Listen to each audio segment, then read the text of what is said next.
Bienvenidos amigos a este episodio. En esta oportunidad quiero hablarles sobre la más reciente información que ha salido en los medios de comunicación científicos en relación al tratamiento del COVID-19. En otros episodios he hablado de cómo esta neumonía producida por este virus tiene un doble componente. Además del cuadro estrictamente infeccioso viral, donde se ataca directamente a las células en el pulmón, esta patología tiene un componente inflamatorio asociado a nivel de los vasos sanguíneos, una vasculitis, y con una respuesta autoinmune fortísima, que es precisamente la que mata a los pacientes en la etapa más severa de la enfermedad. Déjenme explicarles un poco a qué me refiero. El virus entra por la vía respiratoria, se sitúa a nivel de las células pulmonares que participan en el intercambio de oxígeno entre el pulmón y la sangre e inflaman esas membranas. Es decir, aumentan la distancia que tiene que pasar el oxígeno del pulmón para llegar a la sangre. Y eso empieza a comprometer la oxigenación, y esta es la razón por la cual los pacientes empiezan a tener dificultad respiratoria. A pesar de que pueden meter y sacar aire de sus pulmones, el cuerpo no siente que está oxigenando mucho. Esto los lleva, junto con el cuadro de fiebre y malestar general y decaimiento, los lleva al hospital, donde son distribuidos en tres tipos de grupos de pacientes dependiendo de la severidad. Estos tres grupos son aquellos que necesitan oxígeno, aquellos que no necesitan oxígeno y que pueden ser tratados con menos recursos, y aquellos que tienen tanta dificultad respiratoria que necesitan ventiladores. Tradicionalmente, en las infecciones virales no se usan esteroides. Los esteroides son un grupo especial de sustancias que se utilizan para aplacar la respuesta inflamatoria y no se utilizan en las infecciones ni virales porque reducen las capacidades defensivas del organismo, que es lo que no se quiere, porque el organismo depende enteramente de su sistema inmunológico para luchar contra el agente infeccioso, en este caso el virus.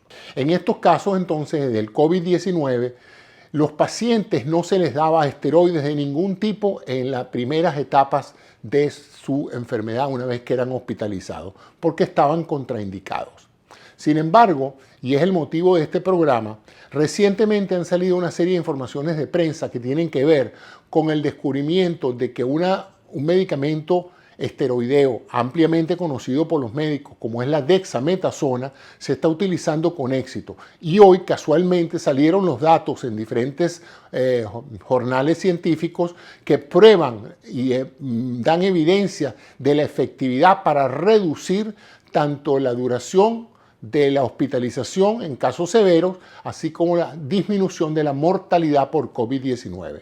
Y esto es importante porque ahora estamos notando en muchos estados, incluyendo este de la Florida, cómo ha aumentado notablemente el número de casos. Hoy se superaron los 4.500 casos aquí en el área de la Florida. Sin embargo, ese aumento en el número de casos, a pesar de que también ha traído un aumento en el número de consultas hospitalarias, no se ha correlacionado todavía con un aumento en la mortalidad. Es decir, las personas están yendo más al hospital, pero se están muriendo menos. Una de las explicaciones que puede estar relacionado con esto es que actualmente hay un mejor conocimiento de cómo tratar estos casos severos de COVID-19 y por lo tanto, pues los médicos están teniendo mayor efectividad.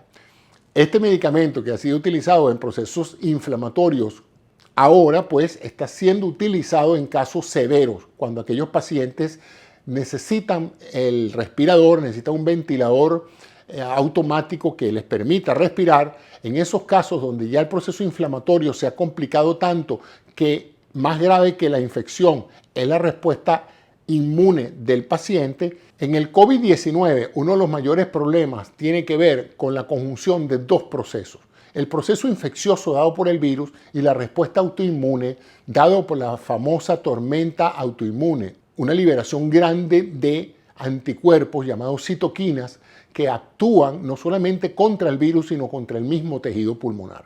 De esta manera, pues, esa es la justificación para el uso efectivo de los esteroides en los casos severos de COVID-19, aquellos casos donde hay un gran compromiso respiratorio que requiere el paciente el uso de ventiladores.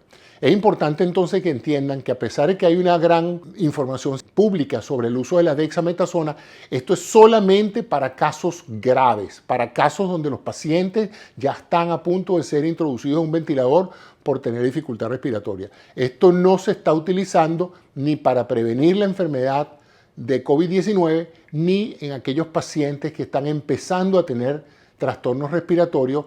Todavía sigue contraindicado el uso de esteroides en esos pacientes.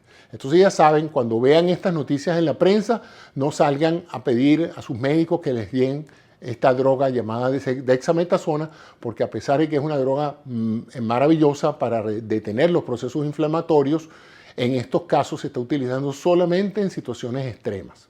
Entonces, ese es mi comentario de hoy en relación con estas informaciones que están saliendo constantemente y que hoy salió la data en diferentes jornales reflejando la eficacia de la dexametasona para aquellos casos graves, reduciendo tanto la mortalidad como el número de días de hospitalización.